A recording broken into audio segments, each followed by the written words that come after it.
capital do Nordeste está na pousada com o professor Adriano Moreira, um ícone nacional e uma lenda viva em Portugal. Professor, advogado e político, como é que analisa a evolução de Portugal enquanto país ao longo do último século? Bom, é uma pergunta que precisa de um livro, mas há talvez uns traços fundamentais que se podem pôr em evidência. Em primeiro lugar, o país, com a sua história longa e cheia de exemplos e efeitos em toda a concepção que nós temos dos ocidentais, começa a despertar interesse para nós, para a minha geração, na Guerra 39-45. O meu curso foi um curso que correu durante a guerra, na faculdade. E a situação de dependência externa do país, naturalmente, preocupava toda a juventude, porque, por exemplo, as tropas alemãs chegaram a estar nos Pirineus e essa ameaça pairava sobre o país. E é aí que se vai começar a definir a situação internacional do país. E porquê? Porque quando a Guerra 39-45 chegou ao ponto da intervenção dos Estados Unidos, que, como sabe, em primeiro lugar, eles nunca assumiram a qualidade de aliados, foi de associados. E foram eles que fizeram um ultimato para a utilização dos Açores. E isso foi coberto depois com uma delicadeza britânica que invocava a aliança. E chegámos àquela situação que foi mais batizada com inovação de neutralidade colaborante. E essa neutralidade colaborante, que foi explicada na então Assembleia Nacional, traduzia-se em que uma parte do país, principalmente o que interessava era os Açores, os aliados, entrava na guerra, no fundo, apoiando os aliados, e o resto ficava neutral. Recordo-me até de uma frase, que não sei já se reproduzirei exatamente, mas no discurso do Presidente do Conselho na Assembleia, ele afirmou: os juristas vão ter muita dificuldade em explicar isto. Ponto. Mas é assim. Ponto. Esqueceram-se, em todo caso, que o tal resto dos territórios que ficavam fora, neutrais, incluíam Timor, que sofreram a invasão dos japoneses, que praticaram um verdadeiro genocídio nesse querido Timor. Bom, e isto, para quem já estava com a informação e a formação que a faculdade dava, começou a tornar evidente que a dependência externa de Portugal começava a estar evidente. Isso tornou-se definitivo quando, no fim da guerra, foram criadas as Nações Unidas, e as Nações Unidas iniciaram o que se chama a descolonização. Descolonização essa que foi de todos os países da Frente Atlântica Europeia. Não foi só Portugal. Era a Holanda, a Bélgica, a França, Portugal, todos. E todos tiveram violências Portugal teve uma guerra depois que foi chamada a Guerra Colonial, que foi muito dolorosa. Eu também ia perguntar precisamente isso, professor, porque até foi político do Estado Novo enquanto ministro do Ultramar, de 61 a 63. Olhando para trás, considera que essa intervenção em África foi necessária, professor? Não, aí o que vai a cada um tem que defender os seus pontos de vista, eu não posso dar outros. Eu nunca pertencia a nenhum partido, nem sequer estive na Universidade Portuguesa, veja bem, mas só que eu estudava os problemas ultramarinos e isso implicava estudar a situação internacional. E a primeira vez que eu tive uma intervenção era ministro um transmontano, o almirante Sarmento Rodrigues, que é uma figura que está na história portuguesa. E foi ele que me encarregou de estudar o sistema prisional do ultramar. Eu fui fazer esse estudo, corri todos os territórios da África, não fui a Timor, nunca fui, infelizmente, a Timor, e escrevi um livro sobre isso. Foi uma tese, aliás. Essa tese, aliás, ganhou o prémio da Academia das Ciências e deu origem a uma lei do Sarmento Rodrigues que se chama Regime Prisional do Ultramar. E essa lei seguia a orientação a que eu tinha chegado, que era a de que se o direito penal tem como objetivo a reabilitação e a reintegração, etc., a pena tem que estar de acordo com o ambiente cultural a que a pessoa esteja sujeita. E por isso recomendava, sobretudo, colónias agrícolas para os territórios africanos e os europeus, que não eram muitos, deviam vir para a metrópole. Bom, esse livro teve importância para mim porque com o prémio da Academia eu dei o dinheiro à minha mãe para construir a Capela de Grijó. Eles, aliás, têm amanhã uma festa organizada, mas estou com receio que o temporal vai estragar a festa. Continuei a aprofundar isso e fui também convidado a integrar a primeira delegação portuguesa que foi às Nações Unidas. Igualmente um professor meu, Paulo Cunha, que era um homem muito distinto, era alegre, comunicador, muito bom pedagogo e era um professor a quem não se recusava cooperação. Mas foi para mim uma nova experiência que me obrigou a pensar muito. E o que foi? É que a Carta das Nações Unidas e a Declaração de Direitos foi tudo escrito por mãos ocidentais. E a primeira vez que eu vi na Assembleia um sikh, vestido de sikh, dizer o que é que pensava do mundo, eu dei-me conta que o mundo era outro e que os ocidentais iam ter que pensar um pouco sobre isso. E, portanto, aí vem o meu envolvimento nesses estudos, etc.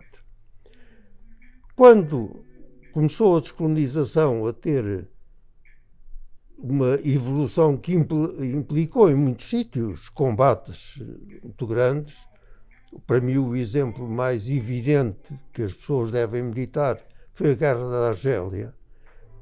E quem declarou a Guerra da Argélia? Mitterrand. Porquê? Porque o Mitterrand proclamava que a Argélia foi, era e seria sempre a França.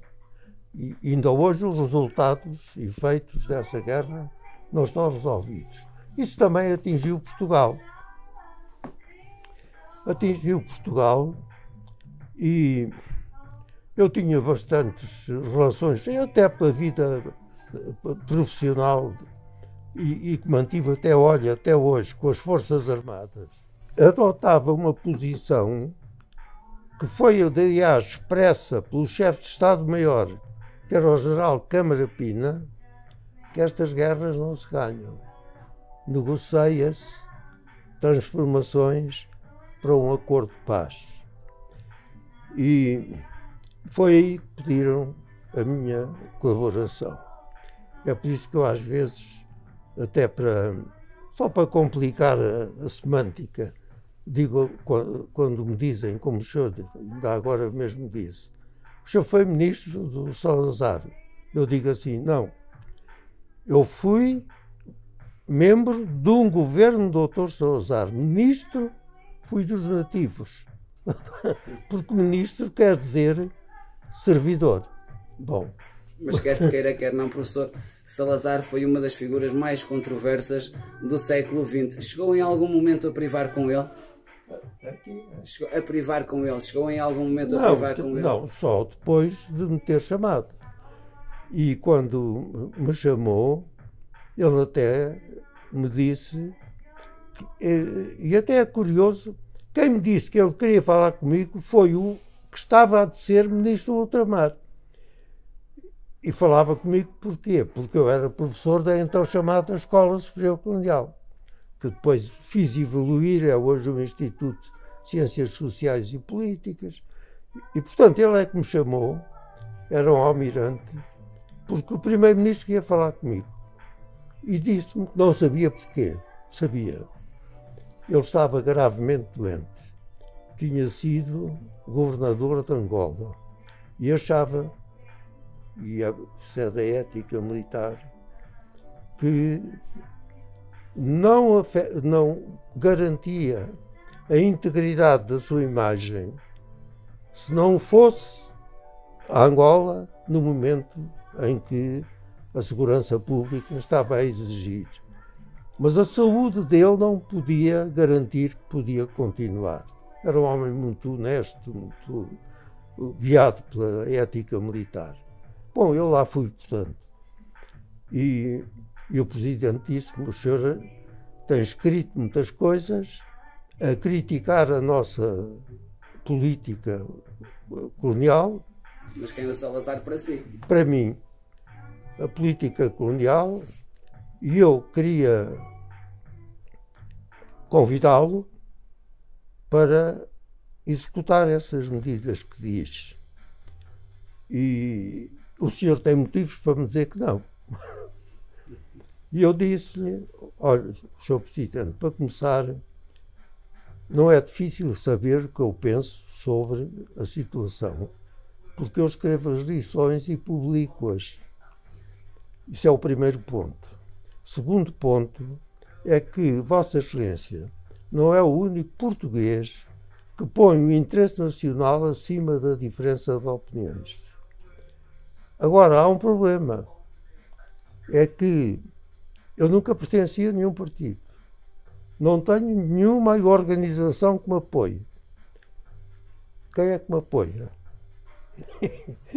E ele disse, apoio eu. Não chega. Eu preciso de uma grande equipe para fazer aquilo que tenho andado a escrever. Escolha. Então, vou convocar o Conselho Científico e, se me apoiarem e estiverem dispostos a arriscar, faremos isso. E quiseram todos.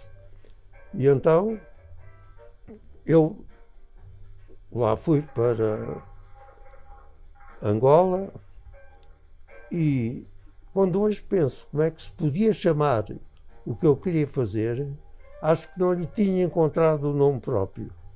Quem o veio encontrar foi o Mandela. Mandela, já anos depois, disse que queria fazer uma nação arco-íris. Todas as etnias, com iguais direitos, respeito pela igualdade humana, etc. Ora bem, eu comecei por revogar os Estatutos Indígenas, que era um documento, enfim, não ponho em dúvida as intenções de quem o fez, mas era, efetivamente, até em face da evolução do mundo e da ética geral que se estava a desenvolver não podia ser mantido em vigor. Esse diploma tem um longo relatório que eu escrevi e só tem um artigo. É revogado os estatutos indígenas. Bom, depois também, isto tudo é para lhe enumerar o que eu pensava que era mais urgente. Este era o mais urgente de tudo. Depois também publiquei o Código de Trabalho, que o BIT considerou, foi lá fazer uma inspeção, o mais avançado da África. Portanto, acabei com o trabalho forçado. Acabei com as culturas obrigatórias. E introduziu-se o ensino universitário em Angola e Moçambique. O Instituto do Trabalho para cumprir o código, naturalmente. Isto diz em poucas palavras, mas exige muito trabalho e a criação de muita oposição dos interesses, como é natural. Até ainda ontem não recordei isso. Como sabe, eu tenho uma grande veneração pela memória do meu pai, transmontano, e da minha mãe, transmontanos pobres da nossa aldeia, de Grijó, e que sempre para mim tem sido um espanto como é que um filho de moleiro e uma rapariga vai aprender a ser costura para ganhar algum dinheiro, vão para Lisboa e resolvem que os dois filhos têm que fazer um curso superior. É extraordinário. E é por isso que eu ontem, quando deram o nome a este prémio, eu disse que era justo, era pôr-lhe o nome do meu pai. Bom, e portanto isso criou grandes oposições, como calcula, e o professor Salazar uma vez chamou-me e disse-me, eu quando o convidei, disse-lhe que apoiava todas as suas reformas. Tenho feito isso? Eu disse, tenho, até hoje tenho. Pois é, mas a sua intervenção provoca tal reação de interesses que eu não tenho a certeza de poder continuar a ser presidente do Conselho. Temos que mudar de política. E eu, deve ter sido inspiração, respondi imediatamente. Vossa Excelência acaba de mudar de ministro.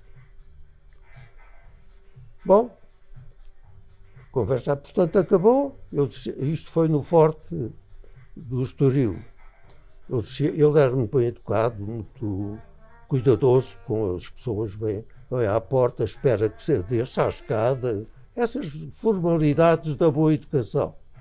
Quando eu já estava no fundo da escada, ele disse lá de cima, olha lá, não poderíamos falar nesse assunto para a semana? E eu, pode, com o próximo ministro. E onde é que arranjo? Para fazer reformas, não, nem precisa de procurar, já disse que não pode continuar.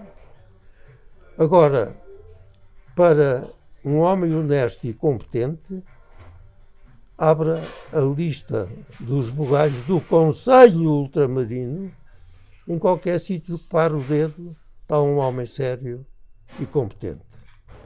E eu fui substituído pelo então governador da Guiné, que era também oficial de marinha. Fui assistir à posse, fiz um discurso deste tamanho. Disse, eu queria que ficasse registado que tudo o que se fez, o que não se fez, o que eu soube, o que não soube, durante os 2 anos tive a responsabilidade deste Ministério, a responsabilidade é exclusivamente minha. Desejo-lhe as maiores felicidades. E acabou. Foi assim. Vivenciou também um dos momentos mais emblemáticos da história recente de Portugal, o 25 de Abril. Como é que foi experienciar esse período em concreto? Olha, o 25 de Abril, em primeiro lugar, como aconteceu, aliás, em situações anteriores não muito afastadas, como aconteceu com Sidónio, como aconteceu com a implantação da República, etc. A instituição militar tem várias vezes feito intervenção, atendendo à circunstância da época, pelo julgamento que faz da resposta que o país está a dar à circunstância. E o 25 de Abril, de facto, foi um acontecimento desses. E eu a primeira coisa que me lembrei foi do conceito do general Câmara Pina. Estas guerras não se ganham. Fazem-se reformas para fazer acordos. Eu devo dizer, eu pus em liberdade o que foi primeiro presidente do governo da República de Angola, o Agostinho Neto, e a pedido é uma história que está com. Eu tenho um livro de memórias que conta isso tudo, mas pulou em liberdade. Eu fiz uma grande amizade nas Nações Unidas com o que seria o chefe depois do movimento em Moçambique. Foi até assassinado com uma explosão, lembra-se, de uma encomenda que tinham mandado. Esse homem tinha aceitado vir para professor de Portugal no Instituto de Medicina Tropical, porque ele era doutor em antropologia. E, portanto, estava de acordo com a minha ideia da reforma Sarmento Rodrigues, de que, se o objetivo é a reabilitação, é preciso saber a cultura. E, portanto, uma pessoa que era doutor em antropologia cultural era excelente. A mulher dele era americana, branca. Ele vinha para Portugal, mas foi primeiro à Suíça, onde havia um Instituto de Estudos Estratégicos que era dirigido por um amigo meu, e ele tinha que tratar lá de umas coisas. E a mulher ficou aqui e pediu-me para ir a Moçambique. Nunca tinha visto a terra do marido. E eu arranjei isso, era fácil naquele tempo. Eu é que estava no Ministério. E ela, quando voltou, foi para, como se chama aquilo, um pequeno hotel que há ao pé do Museu de Arte Contemporânea Português. E ao causa. E pediu-me para lá ir. E disse-me, olha, o meu marido não vai para Moçambique. Eu não vou concordar com isso. Então porquê? Porque estamos de acordo os dois com as suas ideias, mas também temos a dúvida se será capaz de as executar, porque a opinião contra é muito forte. E assim aconteceu. Foi depois publicada uma biografia dela, curiosa, porque transcrevem nessa biografia uma carta que ela escreveu ao marido. E nessa carta ela diz-lhe o seguinte: olha, o nosso amigo Adriano anda esgotado. Parece que anda a empurrar uma pedra pela montanha acima que cai sempre cá abaixo. É o único português de quem eu gosto, com exceção da empregada do York House. E, portanto, quer dizer, esse corte é um dos elementos que mostra como o método era um e a realidade continuou a ser outra. E não quero com isto estar a valorizar seja o que for, é o facto, foi assim, e aquilo que eu fiz ficou feito. A execução deve ter sido muito deturpada, isso não posso fazer juízo a seguir. E quando apareceu o 25 de Abril, foi mais uma vez a intervenção de Forças Armadas que fazem um julgamento sobre a mudança da circunstância mundial e das capacidades que podiam sustentar princípios que, aliás, se afastavam do que era a evolução das próprias Nações Unidas. Portanto, foi assim que eu julguei isso. Foi um equilíbrio, até encontrar o equilíbrio constitucional que tem hoje, difícil, como sabe.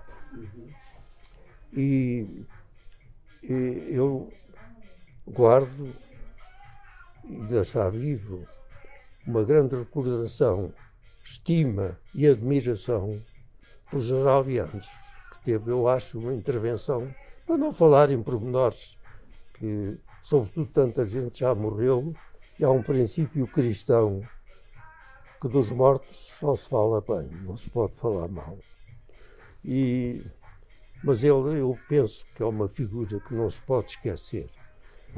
E também é verdade que, nessa data, a reorganização da própria Europa estava a ser feita pelas democracias cristãs, quer na Alemanha, na França, na Itália. E eu pertencia a essas organizações. A principal era o Centro Europeu de Informação e Documentação, não tinha nada a ver com os governos, era com a Europa. Tínhamos uns 12 ou 14 países com centros desses, e eu cheguei a ser presidente disso. E, portanto, quando veio a Revolução, eu não tinha nada a ver com os revolucionários, mas ainda pediram-me e dei a colaboração ao Freitas João Amaral para constituir o partido. A pedido dele, foi ele que me pediu. E ele fez um grande papel, porque conseguiu acreditar-se a si próprio, mostrar que era confiável e realmente contribuiu dessa maneira para a definição constitucional. Ele morreu há poucos dias, como sabe, e como acontece muito, parece que é preciso morrer para ser completamente reconhecido. Desta vez, a unanimidade das opiniões presta-lhe justiça. E, portanto, isto foi evoluindo, entramos na Europa, não vou fazer a história desse período, tantos governos, mas o que tenho, aquilo que tenho talvez de importante para si, porque isso eu tenho que fazer resumos disto, é que a situação na ordem mundial, em primeiro lugar, tornou-se, como é fácil e sempre toda a gente diz, num globalismo. Mas aquilo que é evidente é que é um globalismo sem governança. E, por isso mesmo, o enfraquecimento das Nações Unidas é evidente neste momento. O próprio nosso secretário-geral, que lá está, já sublinhou, designadamente, dificuldades financeiras, a insegurança da solidariedade atlântica. Neste momento não é confiável. Não é confiável. Esta saída da Inglaterra, da Europa, é um problema que vai ter consequências. Como é que vê o Brexit? É um antecedente perigoso, professor? É, em primeiro lugar, para a própria Inglaterra. Pelo seguinte, a meu ver, a Inglaterra não é um Estado nacional. A dificuldade de manter a unidade é evidente. Como é que se vai desenvolver se o Brexit se efetivar isso? Em segundo lugar, a Inglaterra sempre teve uma certa oposição na Europa do lado do De Gaulle. Até há uma frase, ele tem muitas, mas uma frase notável do Churchill, quando lhe perguntaram qual foi a situação mais pesada para si durante a guerra. Ele respondeu, a Cruz da Lorena.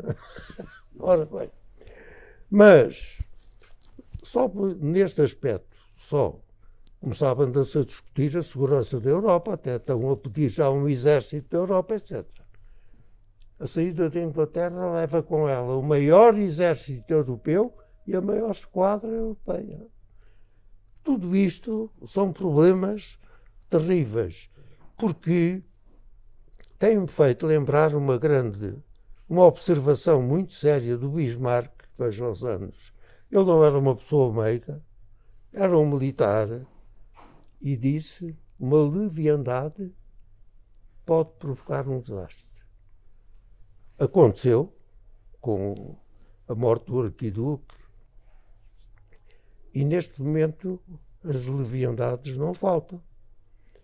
E essas leviandades que não faltam, e estão a ocorrer agora que tenho seguido, na medida que eu posso, esta questão do Brexit, e não só do Brexit, da falta de estratégia global, da falta de estratégia para a Europa, da falta de estratégia designadamente para o nosso país. E quando foi da paz de 14/8, um dos generais disse: isto não é um tratado de paz, isto é um tratado de, que se diz, transitório, de 20 anos. Dia por dia, outra guerra, 39-45.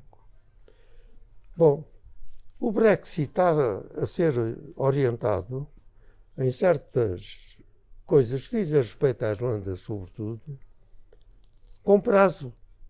A solução é para 5 anos ou não sei o quê.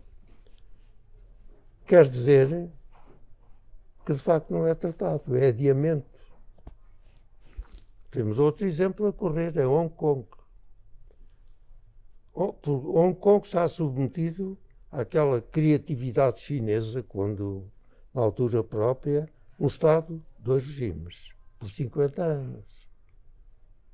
Quando se fica 50 anos, não é realmente um tratado. É um acordo temporário. Depois Deus dirá. Bom, e isso mostra a dificuldade que está o mundo em encontrar uma estabilidade para o globalismo em que estamos, que resulta da evolução da ciência, da técnica, dos interesses, da economia, tudo isso. E acha, professor, só aqui um parênteses, acha que a eleição de Trump e agora Bolsonaro contribui para essa estabilidade ou pelo contrário?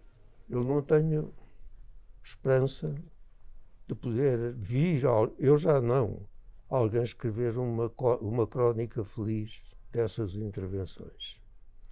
E realmente, sobretudo o Presidente dos Estados Unidos, não consigo ler cada dia as notícias sem me lembrar do Bismarck.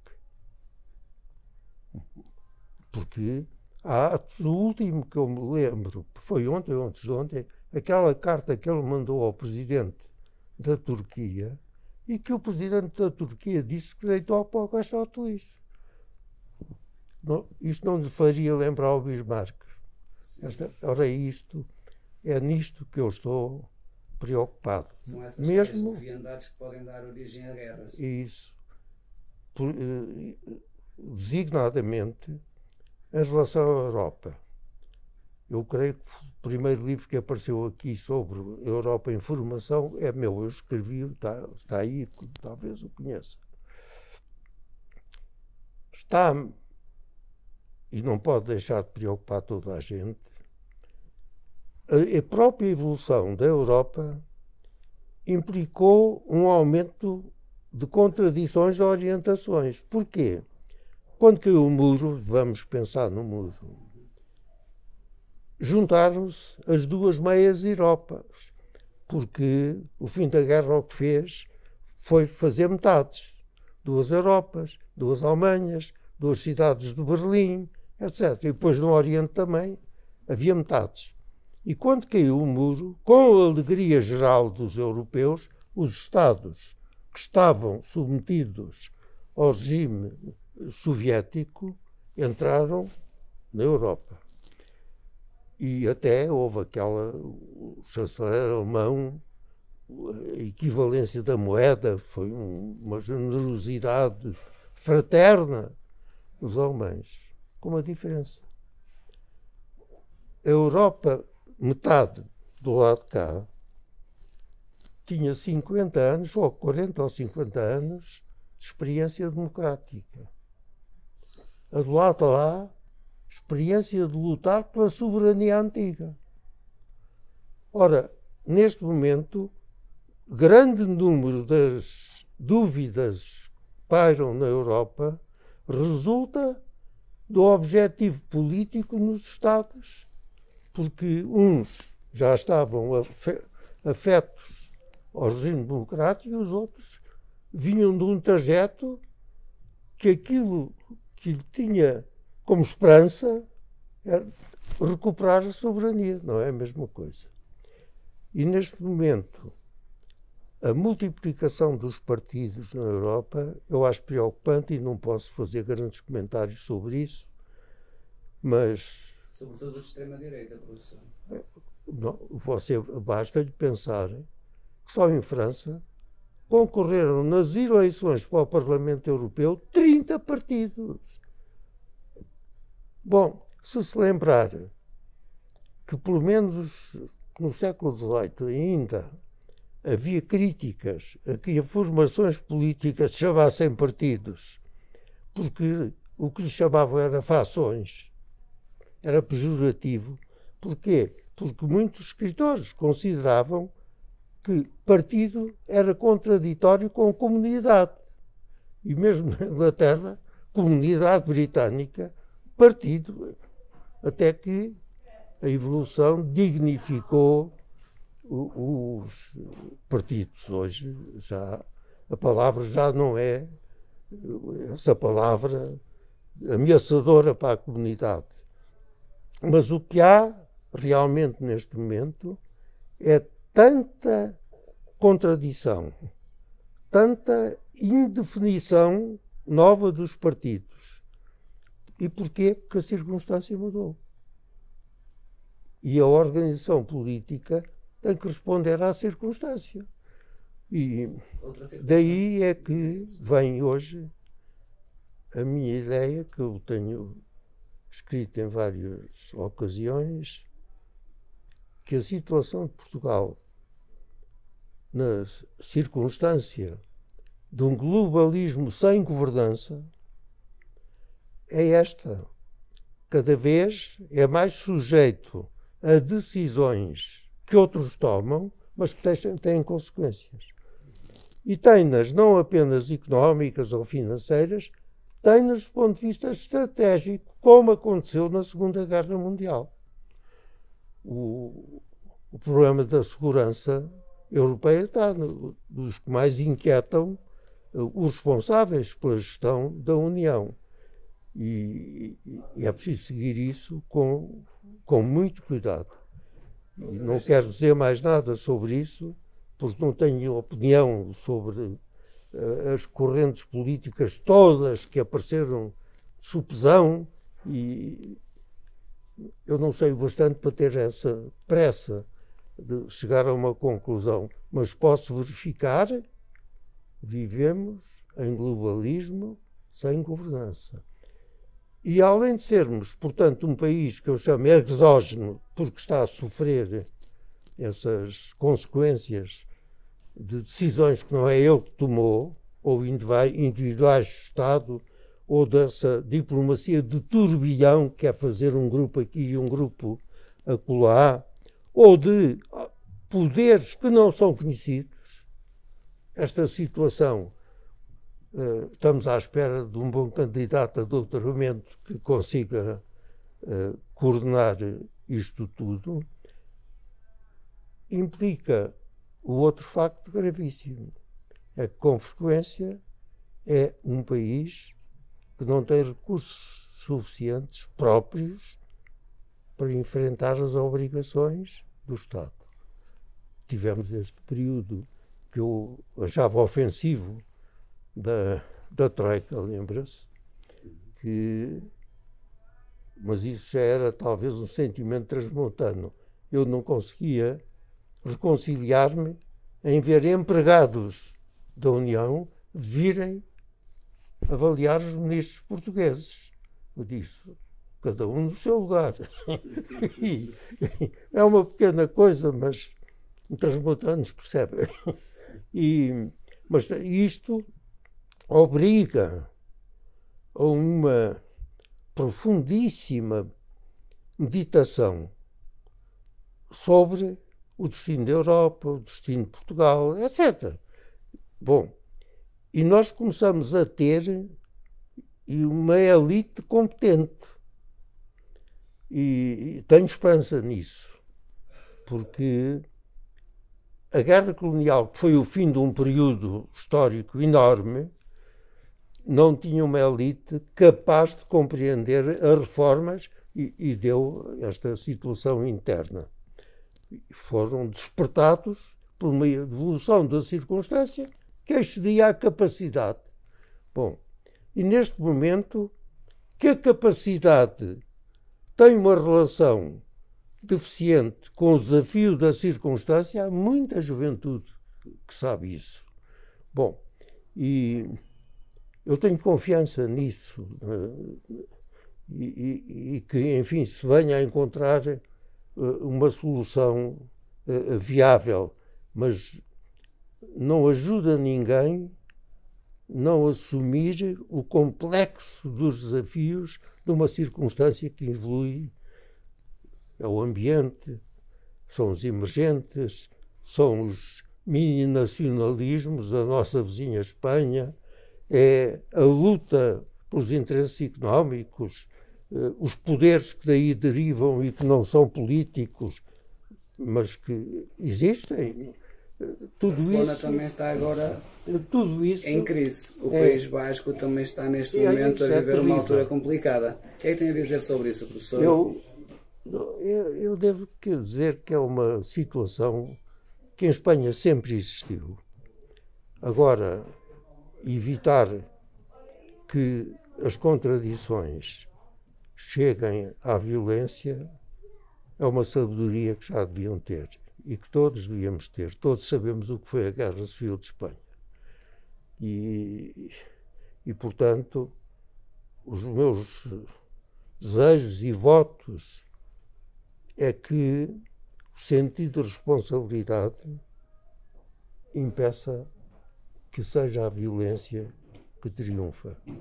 Outra das circunstâncias, professor, que alguns dizem perigosas até para a segurança e para a estabilidade da própria Europa, tem sido a questão da migração. Todos os dias morrem pessoas no Mediterrâneo. Deverá a Europa abrir as portas ou pelo contrário? Ouça, eu acho que todos nós temos que, certamente, lastimar o passivo sofrimento que é terrível que existe. Mas a Europa está a enfrentar um conflito que é cumprir os deveres do respeito pela igualdade e dignidade das pessoas e acolher, etc., que, aliás, vem da Declaração de Direitos, e a segurança. E justamente porque uma das coisas que apareceu é que a evolução científica e técnica fez com que o fraco possa vencer o forte. O primeiro grande exemplo foi a queda das torres. O maior poder militar do mundo. Bom, o terrorismo que se multiplica, não importa a hierarquia militar, os países. Bom, e essas hesitações provocam também reações defensivas. E o pior mal que eu posso aí encontrar, porque terá projeção para o futuro, é que nós tivemos uma grande luta para acabar com os mitos raciais. E os mitos raciais mais importantes que houve foi o mito negro, o mito mestiço, o mito do judeu, etc. Quem fez um grande serviço nesse sentido foi a Unesco. mas está a aparecer outra vez. E é um novo mito terrível, porque é o anti-islamismo. E isto não é fácil. Bom, qual é que seria a solução, professor? Não, ou seja, aquilo que eu logicamente posso concordar é o impossível. É estabelecer no sítio de onde fogem condições de não terem que fugir. Mas para isso é preciso uma solidariedade mundial que estabeleça essas condições. E os triunfos não estão à porta. E, portanto, para mal de nós todos, vai continuar esta situação. E, designadamente, eles que fogem, o que procuram é países ricos, que, por sua vez, começam a sentir problemas de segurança que afetam isto. Ou seja, há aí um equilíbrio delicado que é preciso manter. Há um desequilíbrio. Há um desequilíbrio. Mesmo os que são partidários firmes do direitos do homem, etc., esta agitação da violência, que eu resumo, porque creio que é suficiente para se perceber que o fraco pode vencer o forte, faz desaparecer os mitos, a segurança, o estado defensivo, etc. E ainda não conseguimos superar isso. Eu devo dizer que as Nações Unidas que estão em decadência, é curioso que não tenho visto sublinhado o seguinte. Pensa-se a legalidade, mas as leis, quando se fazem, precisam que a sociedade as acompanhe e se transforme.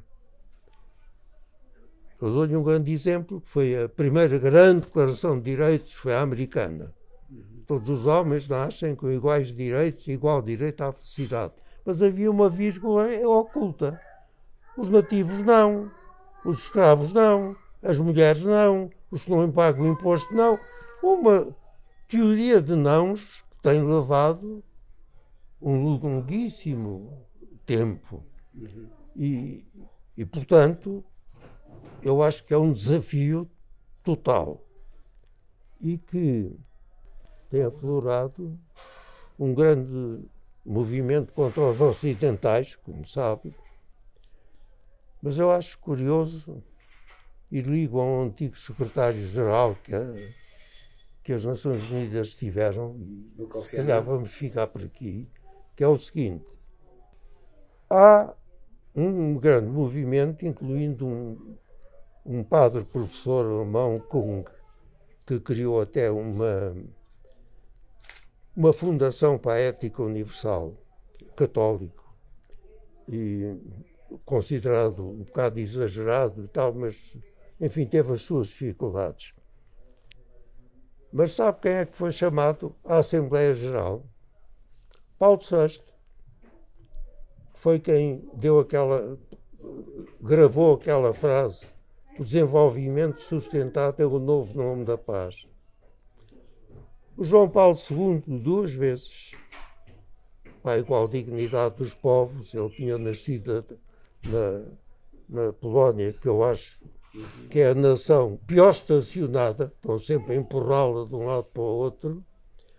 Depois, o Papa Emérito, a pedir autenticidade. E, por último, o Papa Francisco, a dizer: esta economia mata. Ora bem, porque é que eu ligo isto ao Hammarskjöld, que foi morto, como sabe, deitaram-lhe o avião abaixo, enfim. Eu era muito jovem ainda e deixou nas Nações Unidas uma pequena sala simples, com bancos de madeira à volta, no meio, um altar, uma luz que vinha do teto sobre o mármore, letreiro: sala de meditação para todas as religiões. Podemos alargar, dizer, para todas as culturas, para não haver linhas vermelhas entre os diferentes. E é por isso que eu acho interessante as vezes que o Papa diz, no Padre Nosso, Cristo não disse meu Pai, disse Pai Nosso, é de todos. E é essa coisa, esse passo é que é muito difícil para ser dado. E é o que a nova geração vai enfrentar. Augura um futuro otimista, digamos assim? Não. Continuo, pela situação atual, a lembrar-me do Bismarck. Muitas leviandades. Uma leviandade pode provocar um desastre. Hoje as leviandades multiplicam-se. A única esperança que eu dou é que haja outra vez as vozes encantatórias, como tivemos no fim da Segunda Grande Guerra Mundial, e que saibam, finalmente, perceber, como eles perceberam, que o poder da palavra é capaz de vencer a palavra de poder. Ficamos aqui. E a não crença, professor, no aquecimento global é outro. A não crença. Sim, não, isso é outra. No aquecimento global é outro problema. Não torna isso mais pesado ainda, porque basta isso para desqualificar um presidente como é o dos Estados Unidos. Acho isso. E depois fazem uma campanha contra a miúda que faz aquele discurso. Contra a Greta. E ela própria disse, lembra-se, em que saíram os deputados que não a queriam ouvir, disse assim, eu já disse o que nós precisamos. Os senhores agora façam o que precisam. Ela não se fica. Mas chega a ser ridículo andarem com... Porque aquilo que me exalta a mim, que me dá esperança, é ver a juventude movimentar-se. Mas isso talvez seja por ser professor, assim, porque acho ridículo quando aparece um jovem que se manifesta com veemência, que os velhos acham que está fora da idade. Aí está-me esperança. Eu penso que o poder da palavra há de poder vencer a palavra de poder. Ainda tenho esperança nisso. Vamos só aqui, professor, já quase a terminar, aqui umas perguntas só mais de caráter pessoal. Professor, qual é o segredo para chegar aos 97 anos de idade? Bom, isso só Deus lhe pode dizer. Eu acho uma graça de Deus, porque tem-me permitido ver crescer os netos. Eu tenho 6 filhos, tenho 14 netos e gosto que eles gostem de mim. E gosto, espero que os meus filhos fiquem com a impressão, mas que bom pai que tivemos, que é que eu tenho do meu, e que os netos tenham gostado do avô. Como é que ocupa atualmente os seus dias, professor? Eu vou todos os dias à Academia das Ciências para ver as coisas que... Sempre eu recebo muitas comunicações a pedir opiniões, cooperações, etc. Isso leva-me as manhãs quase todas. É raro eu não responder, por exemplo, quando me pedem para fazer uma conferência, etc. Eu faço imensas. E deve para a semana sair um livro, já houve aqui um em Bragança, um livro sobre coisas que se juntaram, mas vai sair um livro que foi dirigido por um professor universitário, porque eu disse, eu já não tenho paciência para andar à procura dos papéis, mas vai sair um livro com a seleção que eles fizeram das conferências e deve sair para a semana. O que é que gostava ainda de fazer? Como? O que é que ainda gostava de fazer? Bom, não há muitas coisas que eu achasse que ainda era capaz de fazer. Não era, gostava, que era capaz de fazer. Mas gostava que ficasse algumas das notas que me guiaram, e designadamente essa de que tem que haver um conceito global, um conceito europeu e um conceito nacional estratégico. Tenho procurado colaborar nisso. Gostava que se entendessem para que finalmente vigorassem dois pressupostos das Nações Unidas. Mundo único. Não há linhas vermelhas traçadas pela Torre de Babel. Essas linhas estão apagadas. E que a Terra é a casa comum dos homens. Gostaria que esse fosse o seu legado, professor? Não é meu. Há tanta gente que ainda acredita nisso. Mas eu sustento, adiro, sustento o mundo único, quer dizer, sem guerras, e que o globo é a morada comum de todos os homens. E lembro-me sempre que o Papa Francisco tem sublinhado a história do Padre Nosso. Cristo não disse meu Pai, disse Pai Nosso. Professor, ter um centro cultural com o seu nome, um prémio literário, como é que essas homenagens o fazem sentir? Bom, as pessoas gostam mais disso do que serem reprovadas. Mas aquilo que sempre me comove mais é o afeto que isso representa das pessoas. Quando eu vejo a minha aldeia a fazer o que quer fazer amanhã e o que foi ontem que viu aqui, o meu coração sofre um bocado. Mas isso é a recompensa que eu valorizo mais. E o que é que mais te orgulha? Como? O que é que mais te orgulha ao longo da sua vida? De nada, eu não creio que seja orgulhoso. Mas acho, ouça, eu fiz uma vez um discurso na Assembleia da República e tínhamos um partidinho assim que me pediram, por causa da democracia cristã, porque isso não tinha sido a minha vida. Mas eu disse o seguinte: em Portugal há uma tradição de que a culpa morre solteira. A minha não morre solteira. Eu julgo que a minha geração e eu próprio somos culpados por não termos feito o necessário para que o legado que vamos deixar à geração seguinte não fosse tão pesado. Isso eu sinto. Última pergunta, professor, mesmo a terminar, como é que gostaria de ser recordado? Bom pai, bom avô, bom amigo. Muito obrigada, professor, por nos ter concedido esta entrevista à capital do Nordeste. Eu agradeço o interesse. Muito obrigado.